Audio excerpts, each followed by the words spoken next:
What's going on, everybody, and welcome to the RGR Football channel. My name is Daniel Harms, film analyst here, and today I have for you my very first 53-man roster prediction for the 2022 season.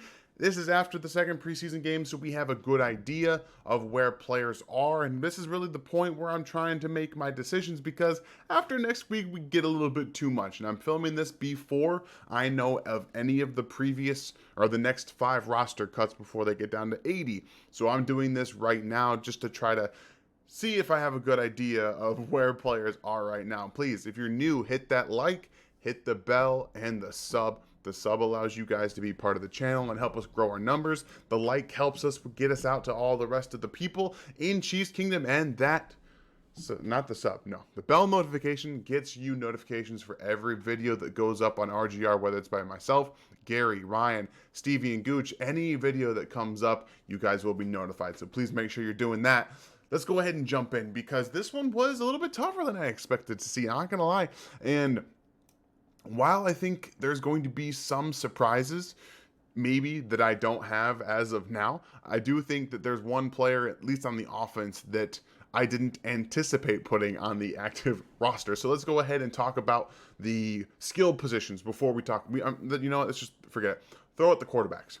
Mahomes, Henny, boom, there's 2 guys. We know they're going to be on the roster. At least I don't expect there to be any more. Buechele has played well, and we know that they like him a lot. They had to save him on the practice squad a few times last year, so they ended up actually bringing him up to the active roster. I'm interested because that's going to make things different. So that's what I'll say. But as of now, those 2 are the guys that I would pencil in. Boom, starters. We actually do know that the Chiefs had put a waiver in on Kendall Blanton from the LA Rams previously the last 2 weeks. So that may give us a little bit of insight as to what's happening with Blake Bell. It might not be everything that we think it is. It could be an injury that keeps him out longer. So let's talk about tight end. We know Kelsey, Gray, Fortson. Those are the 3 guys that are going to make it. Bell's going to be on IR probably.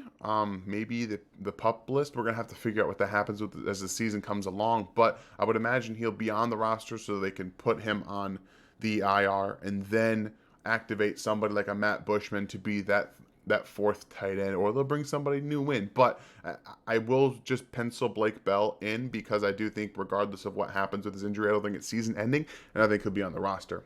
Wide receiver, pretty self-explanatory. I talked a bit about this over the course of the last week or so. Juju, MVS, Sky Moore, Hardman, and then Justin Watson, who's been the surprise. And I'll talk a little bit about Watson right now. I know Ryan and I joked a little bit before any of the season started, any of the preseason, any of the training camp started, that he wouldn't even make the roster. He'd be one of the first guys cut, and that has been the exact opposite. Justin Watson's done a great job of taking everything in stride. He's being available for Mahomes. He's played with the first team last week and really done a good job of taking advantage of what's in front of him, being available to a quarterback and finding ways to get open, especially when a quarterback's being blitzed. You're going to find ways to make a roster. And I think that with his size, he's going to add something in the red zone inside that 30 that a lot of teams are going to have trouble, especially if they come out in those 2 high safeties. They're going to have trouble defending against it. So yeah, Justin Watson done a great job. He will be the 5. And right now, Daurice Fountain, the way that they use him on special teams, the way that Dave Dope talks about him being a special teams ace, is pretty much solidified himself as that 6th wide receiver as of now. I don't foresee anything changing unless something drastic happens in the 3rd preseason game. Running back, Clyde Edwards-Helaire. Isaiah Pacheco has risen up the ranks from guy who wouldn't, he'd be the last running back, possibly 5'2", being the 2nd running back. And then we have Jerick McKinnon, and then Michael Burton comes in under the running back tag. So those are the 4 that I think they're going to keep. I don't think that Ronald Jones makes the roster. We know as of now that even if they were to keep 4 running backs and a fullback, Jones would be the guy, not Derek Gore, who a lot of fans did like, so I don't think he's going to make this roster. Now let's get to the offensive line. This is where my surprise is that I didn't expect. We've got Brown, we have Joe Thuney, we have Creed Humphrey, Trey Smith, Andrew Wiley, and then we have Jerron Christian, who's going to make it as, I think he's going to be the 6th. I think that's going to be what ends up happening. You've also got Allegretti, who's going to come in for whether it's right guard, left guard, he can do that. I believe Darian Kennard, no matter what happens in the rest of the games, he'll be on the roster. I think the best situation for him is to be a swing tackle at worst, playing interior as a backup interior guy this season because he just didn't have the footwork to be a tackle. And then Austin Ryder, a guy who Andy Reid's, Demarcus Robinson. He's played in the system before. He can be a direct backup to your center. He's done it before. Maybe they don't want to have to rely on Allegretti being a do-it-all interior swing guy. So Austin Ryder back on this roster and back in the active roster for Kansas City, I think will happen this season. Not things that I wanted to see, things that I didn't want to happen. But, at the end of the day, he's not the starter. He is a backup, and that's what he is. So now he's in the role that he always should have been in the first place. So that's 1, 2, 3, 4, 5, 6, 7, 8, 9 offensive linemen, which has been a pretty big staple of Andy Reid offensive rosters. So for the offense, just redo that, run it down again. Mahomes, Henne, CEH, Pacheco, McKinnon, Burton, Juju, MVS, Sky Moore, Hardman, Watson, Fountain, Kelsey, Bell, Gray, Fortson, Brown, Tooney, Humphrey, Smith, Jaron Christian, Wiley, and Allegretti, Ryder, and Kennard. Those are your offensive roster playmakers right now. That's everyone that's going to be on the roster, active roster opening day. And like I said, I think that Justin Watson's going to not only be the 5, but he's going to be active in participation on this roster in terms of coming in for multiple big body tight end sets and things like that. I think we're going to see more double tight end sets in the red zone inside that 30. And then you're going to have MVS and you're going to have Juju, and possibly you bring in, Watson to do that too. He's a guy who can be a use in the red zone. He's he's like 6'2", 6'3", 6'4", something like that. He's a big guy. He's got good hands. He showed it in the first preseason game when he caught a touchdown from Shane Buechele right down the middle against those two high safeties. So I'm looking for that pretty comfortably. A lot of talk has been about Isaiah Pacheco. I don't think he's going to be hugely impactful. He's going to have some good kick returns. He's going to make some big plays every now and then, but I do think the majority of time Clyde will be the guy, and McKinnon's going to be more of a break glass in case of emergency, in case Clyde goes down, in case Pacheco goes down. You have him right there to slide, and you don't want him taking too much of the blow there. And we've seen that Michael Burton has been someone that Andy Reid is very fond of, can use in a multitude of ways, including as a running back type player. So I'm excited about the offense. I think they're going to be really, really good. Flip over to the defense. I've got on the defensive tackle spot, we have Wharton, we have Jones, Derek Nottie, Danny Shelton, and I have Colin Saunders. I think that these are going to be the 5 defensive tackles that they keep. And honestly, I think that Saunders, over the course of the last 2 weeks, has cemented himself as the 5/4, someone who's going to come in, rotate with Derek Nottie, and be a playmaker on defense. He had some excellent pass rush snaps against the Washington Commanders. He's been a much better run defender over the course of his career than a pass rusher, and if he can add that pass rush juice, he's going to allow them to be more flexible with the defense tackles that they have underneath. So I like those 5. I think that that's what you're going to see. We'll see. Everything else comes, you're still going to have Taylor Starwood's going to have a chance to make the roster, so we just got to see what happens. Then at defensive end, we'll take over. We know Clark's going to be there. We know Karlaftis. Mike Dana has surprised everyone being a starter alongside opposite of Frank Clark, but you're going to have a nice rotation there. They're going to have a really nice rotation with Clark, Dana, Karlaftis, and Dunlap. Those 4 guys are going to rotate a lot. I think that you're going to see that a lot, and I think really it's the best to get the best players on the field in the best situations. That's going to be the most important part of this defensive line and this defensive front, is getting the right guys in the right time. I think they're going to keep 5 defensive ends, and the 5th guy is going to be Malik Herring, and that's somebody who can also kick inside. He's a bigger body, about 280 pounds, extremely fast hands. They flashed all over the place, and against the Commanders, I saw when it was Carlos Dunlap's time to come out and play, he was not playing in that game.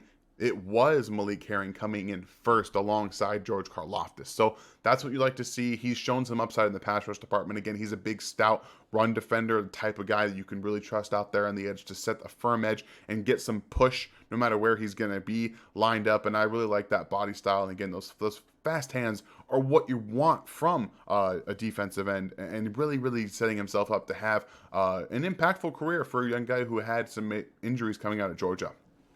Linebacker shook out a little bit different than I expected. I thought we might have some more linebacker upside in terms of coverage guys, but really the best coverage players on the team, Bolton and Gay. Those are your 1, 2. And then your 3s, Elijah Lee / Leo Chanel. You have a backup in Jermaine Carter. You're going to have 5 linebackers on the roster. That's what I think you're going to see. And Jermaine's more of the bigger body type of linebacker. He's not hugely great in coverage, but Elijah Lee can offer you a little bit of that. We know Chanel's not the best at that as well. He's really more of a Sam Becker and Mike backup. We've seen him coming out early as a Sam starter with the starters, and then switching over to being a Mike and getting a lot of Mike reps over in the third and the fourth quarter. So they're trying to get him a lot of information, and he's doing a pretty good job of it, in my opinion. So 5 linebackers on the roster, and those are your 5 guys. Then we switch over to the secondary. Unfortunately, I think that Chris Lamons is going to be a guy on this roster, special teams, and he's playing better at defense. A guy in DiCaprio Bootle, who I thought would make it at the start of this, is not in the running right now. At least, I mean, he's in the running, but he's not going to make it, I don't think. I think Lamons, his improved play on defense and obviously being a gunner and multiple special teams roles cements him on this roster almost. So you have McDuffie, you've got Snead, you have Joshua Williams, Jalen Watson. Those are the 2 guys right now that surprised a lot, allowed them to cut Lonnie Johnson and DeAndre Baker. You also obviously have Rashad Fenton, who's been dealing with a couple of injuries, but the emergence of Jalen Watson really pushing Joshua Williams as a 7th-round pick, I think that's really, really impressive. In the presser on Monday, they were asking questions about who would be the first guy off the bench if an injury were to happen, and say Fenton can't play, and a lot of people assume it's Joshua Williams, but it's going to be both Williams and Jalen Watson. They're going to kind of rotate and kind of get some different opportunities there. So that tells you how good Watson has played and how much he's impressed. So those are the 6 guys I think they're going to keep. And really when it comes down to is I think they're going to keep 6 corners and then 4 safeties. I think that's what's going to be. You're going to have Justin Reed, Juan Thornhill, Brian Cook, and Dion Bush, who's going to be a huge special teams player for them. He's a great, really good backup. I think he's got a nice piece to have, but you also have some safety versatility, some off coverage with Rashad Fenton as corner. You can always bring one of those guys out and have him be like a 3rd safety. That's something we've seen from Steve Spagnuolo with Fenton in his rookie season. So that's definitely something I'm looking forward to seeing what they end up doing with only 4 safeties. But I do think that's what it's going to end up shaking out. And then we know that the kicker, Bucker, punter, Townsend, long snapper, Winchester. So that's your 53-man roster on my account. And I think that this is probably the most realistic, and it makes the most sense for immediate success and having a good season to start. You're going to have to deal with some injuries. You're going to get some guys on your practice squad early that we've seen already in the preseason games. I think that Joshua Kendo is someone that might end up coming up later when they expand roster sizes. But when it comes to 53-man roster, this is what I got. So if you guys have any comments, anyone that you think is going to make this roster that I don't have, go ahead and put that in there. And the one thing that I want to see from you guys before our game on Thursday, which is tomorrow, who's the player that's going to surprise? The big question is, with the starters out, who's going to have the best game? Tell me who you think is going to have the best game Thursday night in their game against the Green Bay Packers in the last preseason game.